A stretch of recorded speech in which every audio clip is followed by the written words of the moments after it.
you guys about how we got here.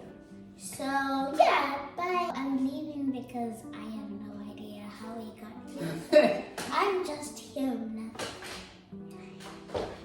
She's just here because Bye. mommy and daddy are here. So hi fam, so why are we here and how did we get here? Love is the question. Yeah, so I think maybe let's start with the why. Why we are here? Why are we in the UK? Why didn't we stay in South Africa and work? I mean, so I think the why is pretty much straightforward. I think we've just always wanted to explore more than just South Africa. I think we've always had a dream to move outside of the country, to go overseas and get different, well, not different, but just international exposure in terms of work, in terms of school for the little one, Dini. So I think that's just been our thing, and I think we always like saying, okay, so we've almost been to every province In SA, in South Africa. Everywhere. Yeah, so I mean I was born in the Eastern Cape. I went to school in KZN. I went to school in the Western Cape. I worked in the Northern Cape. We worked in Mpumalanga. We've worked in Gauteng. We went to Limpopo for a wedding. Okay. Hey, oh, that was a visit. Yeah, that was a visit, but okay, fine. Maybe we haven't lived everywhere, but we've been to every province. But we always like saying, if we move, like when we move to Joburg, Yeah. the next place we move, well, if we ever move out of Joburg, it will be overseas. So, Like, so I guess that's why we are here. And the other thing is that, when we were discussing going overseas or moving overseas, the other reason was also for traveling, just to see places. adventures. Yes, so the question was, okay, where's the best place to be positioned to do that, right? Mm-hmm. So as we were thinking, we thought about Australia, we thought about Canada, we spoke a little bit about... Why do you look surprised? Can you Australia? Really? Okay, I spoke about Australia. I even came to you with when there was opportunities in Australia. Okay, anyway, it's fine. Australia was my thing, clearly. And then we spoke about the UK, and I think the UK was better positioned for us because it's not too far from home, and also it's quite central. It's not too far from South Africa, and also it's quite central to to have access to the rest of the world. Yeah, but I think when we looked around, just thinking if we moved overseas, where could we move to? I think United Kingdom was more attractive just because of the type of people we are. I think we've enjoyed the smaller cities, the quieter places in South Africa. For example, I went to school in Grahamstown, Broad University, and I enjoyed my time there. I enjoyed the small, city, and I think I may have spoken to you before about, going to live in Grahamstown. But the challenge was that there wasn't a lot of construction in Grahamstown, so civil engineers weren't going to be favored by that move. So anyways, because we're small town, countryside type of, cities, if that makes sense, countryside city, but like country vibes way too, America was definitely not on the list, as much as Johannesburg was not on the list. As a matter of fact, when we moved to Joburg, we asked around, if farms will be like the quietest, and somebody said Kalami, and we moved to Kalami. It gave us good access to the big city, but it's not in Sandton, but it's just outside Sandton. You can see Sandton, you can feel the vibes as a Sandton, but you are on the outskirts, NJ. So that is the same thing. So in UK has that vibe. Obviously there's London, the busy city, but even moving here, we applied to, you know, the regional offices because we wanted to be just outside but have good access to London. Yeah, okay. So basically that's why we're here. So I think you can tell us how we got here. Okay, so after doing a lot of talking, why, guys, really? But anyway, so how we got here was, so I think when we knew that we wanted to go overseas, I think we almost started planning or putting our ducks in a row, you know, obviously to realize that dream. And there was a lot of planning, there was a lot of thinking that went into it, but there was also a lot of prayer that went into it. And yeah, I can't tell you the how without telling you the God part of it. So God came through for us. Anyways, I think I started doing my articles. So I'm one of those people that did my undergrad, got married, enjoyed life, yabo. And then a few years ago, I decided to hop back onto the, what do I call it? The articles bandwagon. The articles bandwagon. I needed to qualify as a CA, so I did my postgrad studies. I did my CTA 2020, 2021. I started my articles, and then okay, I remember during training we articles. So on call, you know, we had new managers, people telling us they've just come back or they've just come back from a secondment. People had been to the US, people had been to London, people had, you know. So remember, at this point, we've had this dream, we've had this plan. So I call my husband, I'm like, love, apparently Alpha, you can get secondment opportunities, you can go overseas with this company, what. So I articled with one of the big 4 firms in SA, actually in the world. And then, because there is a thing, at the end of my articles, I applied for secondment. I opted for a virtual secondment with Sweden because it was a thing which, and I enjoyed that opportunity. It gave me international exposure. And then last year, I joined a division within the same company that allowed me experience with international audits. But then again, that was because at the back of my mind, trying to move abroad, so it made sense for me to get international exposure while in the comfort of my home country before I actually make the move physically. So yeah, and I was not going to go for a physical secondment or I was not willing to go overseas without the fam, if you get what I'm saying. So anyways, I applied and I had an intense interview, even though I was with the same company, intense interview. And yeah, God made it possible for us. I got through the interview and they gave us an offer. The offer was amazing. The company was willing to basically pay for everything. Yeah. Pay for everything. Flights, visa applications,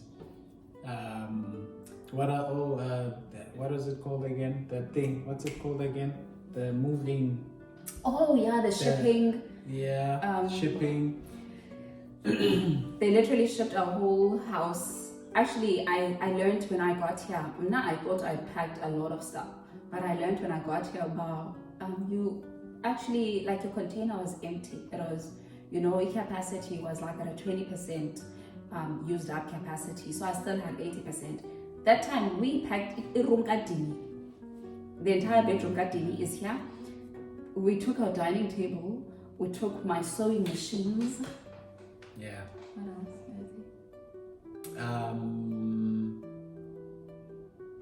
else? A lot of clothes. Yeah, well, that's, I guess. Yeah, but I don't know. I think we could have taken more, basically, but I think yes, I'm shy. I wanna land almost. Hey, because it was Okay, they're here to stay. Yeah, no, but I don't know. I think, yeah, we didn't know that there was enough space. We could have taken everything, but we left some things, unfortunately. But it is what it is. But the point is that the company did all of that for us. So that was truly amazing, and and a blessing, I think. And I think just talking to the God part of it, I think from my side, the how, because I think at the time I was still working for a company in Mpumalanga, which was not, it did not have branches outside of, okay, well it does, but yeah, outside of South Africa. But at that time, yeah, so when you were telling me about these opportunities that you are having, amongst other things, I think I felt that I need to actually, yeah, okay, I don't know where I'm going with that, but I'm trying to say that I could not move basically where I was at the time. If we had to move overseas, then I would move without a job or anything like that. Not an option. And that was not an option. So so it's fine. So my wife tells me, and then we like sort of park it, right? Because okay, there's opportunities we know, but we can't implement because I'll be stuck. So then what happens is that I get pressure now to move companies, because now my wife is in Joburg. I was traveling every day to Mpumalanga, like every day, 150 kilometers every day. So that was the pressure I had, and I couldn't continue like that. So then I needed to find another job. But in order for me to find another job, I needed to be registered as a professional engineer with EXA. So then I started working on that, and I wasn't even, I was starting to give up actually, because I had applied so many times and I was unsuccessful. So I was starting to really give up. But then somehow, out of nowhere, there was this pressure, even from the company, for people to register. Well, I think the pressure was coming from the Engineering Council of South Africa, encouraging people to register, right? Anyway, so I'm now forced to register. I go back at it, and then I get registered. And as soon as I'm registered, that was like in 2021, I can't remember, 2022. I think 2022. Yeah, 2022. I think it was 2022. As soon as I'm registered, I start applying for jobs in Johannesburg to consulting firms. And then it was so amazing. Like I got registered a week before I applied, right? So let's say last week I got registered. I apply last week. This week I'm called for an interview. The next week I got the job, right? That type of thing. And it was so amazing. It normally doesn't work that way. I guess if you've applied for lots of jobs, you discover. But anyway, so I end up in Joburg with this company. It's a consulting company. It was new. I didn't really know it. But when I get there, I learn that this company is actually also international. It has an international presence. And I'm like, okay. This company has an international presence. Then I started exploring, about what opportunities are there, whatever. And I learned that they also have like a global mobility type of department, which handles, people moving, etc. So then we were like, okay, this now looks possible, ne? It was possible from that point, and it felt coordinated as well. It was possible. It was coordinated, it was God orchestrated, because also shortly after that, now I started articles in 2021, completing my CTA. 2019, 2020 for my CTA, and then 2021 passed my first board exam. My third year, I passed my second board exam, which was also a miracle because I'm a mom, I'm a wife, and I do all those things full time. And I qualified as a chartered accountant in the year before you register as a PR Eng. and like everything just came together, everything just aligned, and those were critical, I guess, in our journey. But the timing felt so godly, like the timing and just how things worked. And I think in Goku, coming closer to where we're at, so we got this opportunity. My company, the one I've been with, this is my 5th year at that company, pays for everything basically. And then now we're applying, and I remember we're like, okay, if I'm in the London office, let's check if there's offices for Wayne in London. I check the offices in London. I find that I found that they had offices, the company had offices in London and just outside of London, a place called Stane. But those offices didn't have positions. Yeah, they didn't have a lot of engineering work, I can say, maybe, such that I couldn't apply to any positions there. Okay. Yeah, but then the office that had, like, they had positions for days, like I was like, every day there's positions for a civil engineer, civil structural.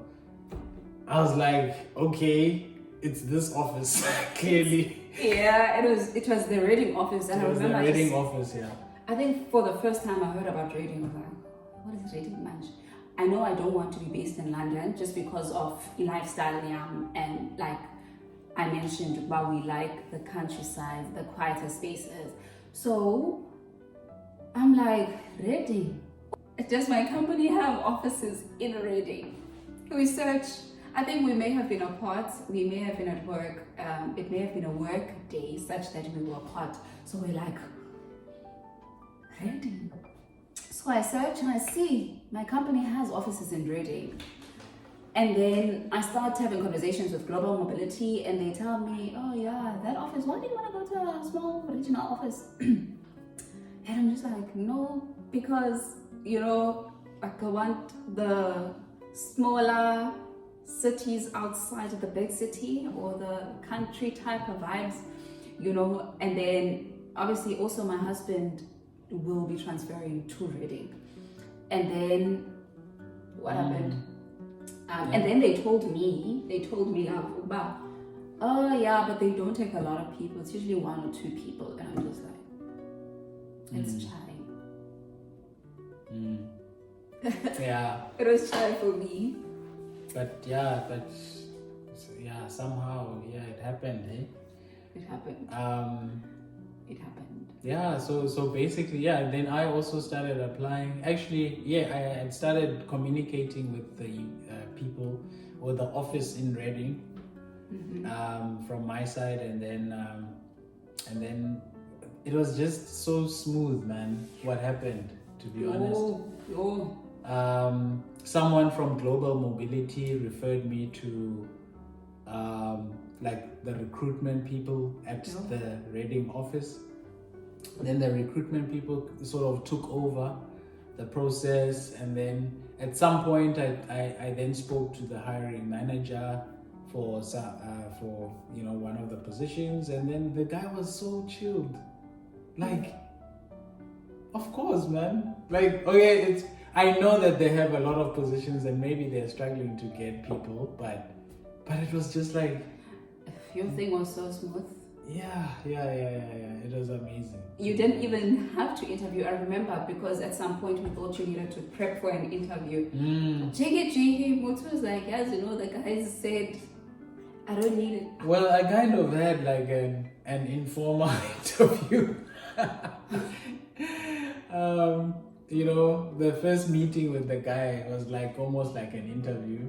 And he's just asking me my experience, etc.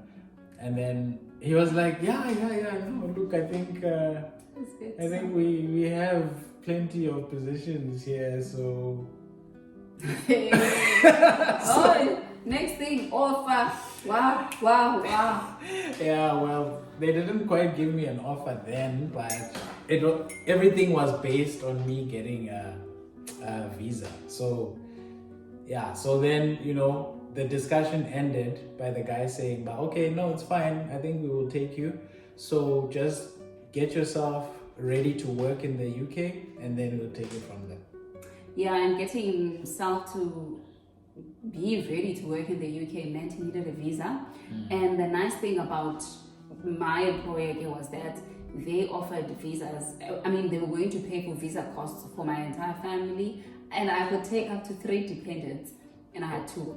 So my husband being on a spousal visa meant that he could work and, you know, do whatever I do.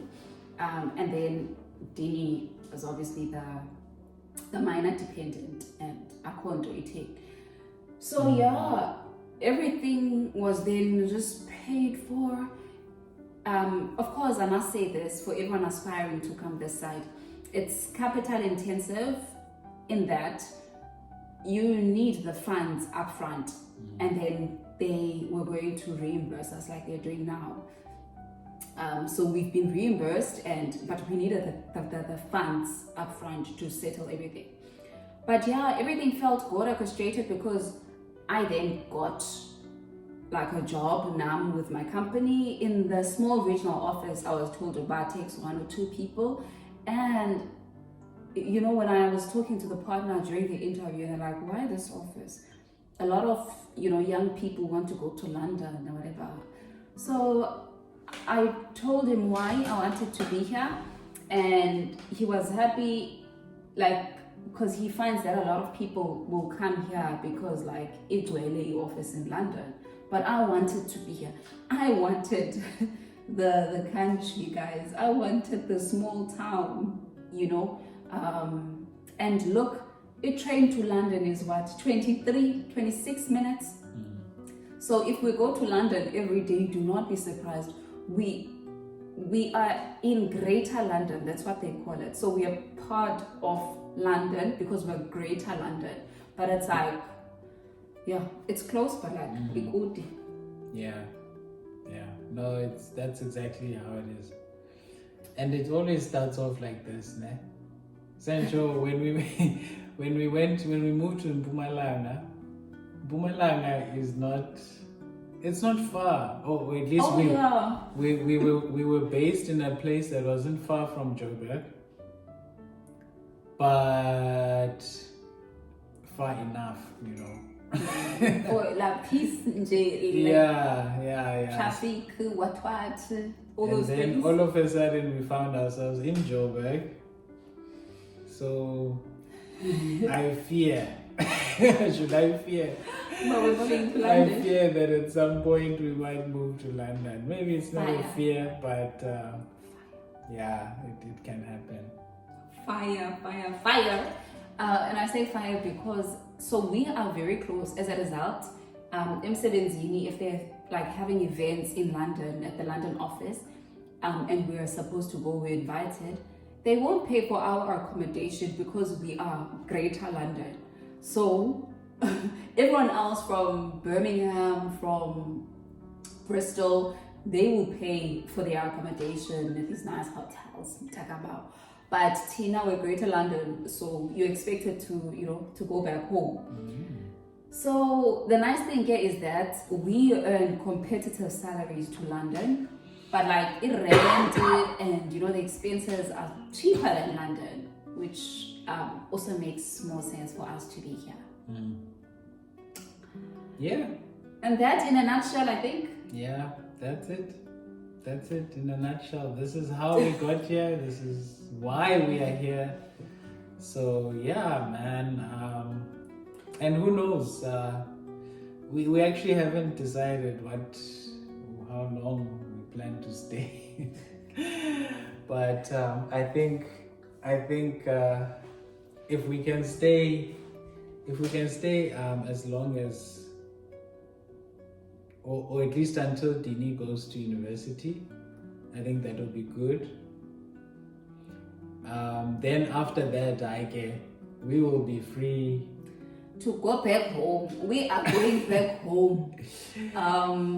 Maybe not. I don't know. We'll see. Go guys. It's really just cold, but it's a beautiful place. And I think so far the work environment for me has been really nice and healthy. I think you've enjoyed the same thing now. Yeah. Work environment is perfect. Like, and the projects they work on, international projects, big projects. So the international exposure, international exposure that we were looking forward to, I think I'm definitely getting that. I'm gonna get it. I'm getting it actually. I'm working on a project right now as we speak that is huge international project. So God's favorite child. God's favorite child. But anyways, guys, that's the long and short of how and why we are here. But like I like to say, everything has been God's plan, has been God's timing. It didn't take just applications and wisdom and qualifications and what. I do believe in God, and I do believe that really He makes all things beautiful in His time. I think the story we're sharing now is all the beautiful things that have happened and how God, has allowed those roses in our garden, to blossom. But there's also been, thorns in our journeys individually and, as a family, we've had, losses and stuff. So I guess what I'm trying to say is things may not look rosy on your side right now. I'm sorry, I'm gonna start preaching, but don't despair. God makes all things beautiful in His time. Yep. What she said. No, yeah, it's true. So yeah, thanks guys. Till next time. Dini is not here to say like, share, subscribe, but we love you and thank you for tuning in and subscribing. If you haven't, please do. Yeah. Thanks guys. Bye.